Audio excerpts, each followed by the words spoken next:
Hello there! So in this video, ituturo ko sa inyo kung paano nyo ina-navigate tong page na to para hindi kayo malito. And please make sure na you start from this video dito sa how to navigate kasi kapag hindi kayo marunong mag-navigate dito sa Notion file natin, maguguluhan kayo, okay? So pag land nyo dito sa file na to, ito yung una nyo makikita. So dito, ito yung mga main menu natin. Ibig sabihin, ito yung pinaka-items na laman nitong file natin. Meron din ditong gallery view. Ibig sabihin, same lang siya ng nandito, pero naka-gallery view lang siya. So, pareho lang siya. Okay? So, pwede kang mag-start dito kapag nag-click ka dito sa main menu natin, introduction. Ayan. So, mapupunta ka ngayon dun sa kinlik mo. Alright? So, meron ditong video na pwede mong panoorin. Nandito yung objective niya. And kung gusto mo magpunta sa next, makikita mo 'to, merong next, pupunta ka daw sa mindset. You just have to click this para mapunta ka sa next page. Kung gusto mo namang malaman kung nasaang page ka na, 'di nilagyan ko na ng breadcrumbs para hindi ka na malito. Sa Notion meron siyang default na breadcrumbs, pero nilagyan ko na rin dito para malaman mo kung nasaan ka. Nandito ka ngayon sa introduction page. Meron din siya guide dito or breadcrumbs dito sa footer, okay? Para hindi ka na nalilito. So, eto yung page na pinanggalingan mo. Kung gusto mong bumalik dun sa previous page, i-click mo lang 'to. Then, babalik ka na sa homepage. Okay? Ngayon, for example, nasa introduction ka, natapos mo na yan, edi punta ka lang sa next, which is mindset.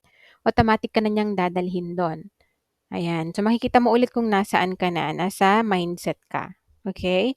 So, yan, may mga videos dito. Meron ding ditong links na pwede mong i-check.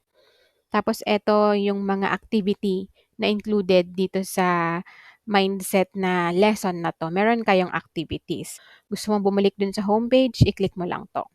Okay. So ganun siya, pare-pareho lang lahat ng pages, meron siyang gano'n.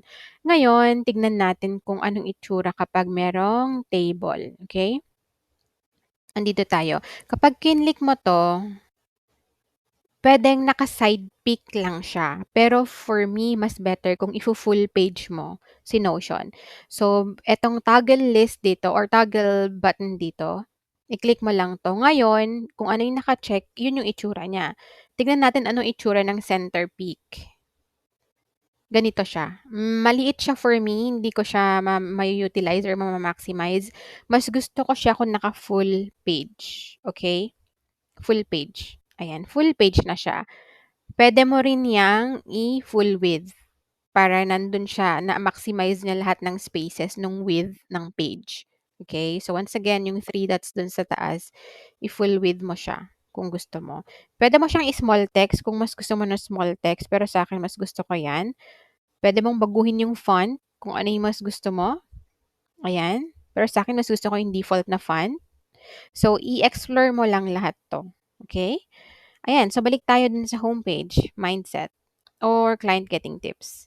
Ayan, dito sa footer menu, meron akong mga social media links dito kung gusto niyo mag-connect sa akin or may mga inquiries kayo na mahirap intindihin dito sa ginawa ko na tips na 'to, please feel free to reach out sa akin. Pero if you think naman naintindihan niyo etong file na 'to, smooth and nakatulong naman siya sa inyo, eto, meron ditong please leave a review. So, kung saan niyo binili 'tong file na 'to, balikan niyo lang yon and mag-leave kayo ng review doon para naman makatulong pa tayo sa mga aspiring freelancers na makakuha ng clients nila. So yeah, ito lang muna yung purpose ng video na 'to, and if you have further questions, once again, andito lang sa baba yung mga links ko. And good luck! Once again, keep doing this repeatedly, build a habit. Hindi yung gagawin mo lang siya today and then next month mo na naman siya gagawin. Dapat consistent na gawin mo siya. Try your best to find time. Kahit sa isang oras pa 'yan, mag-connect ka lang. Yun lang yung gawin mo or di kaya isang oras lang 'yan, maggawa ka lang ng content mo. Make it a habit hanggang sa makita mo yung resulta, okay. Good luck!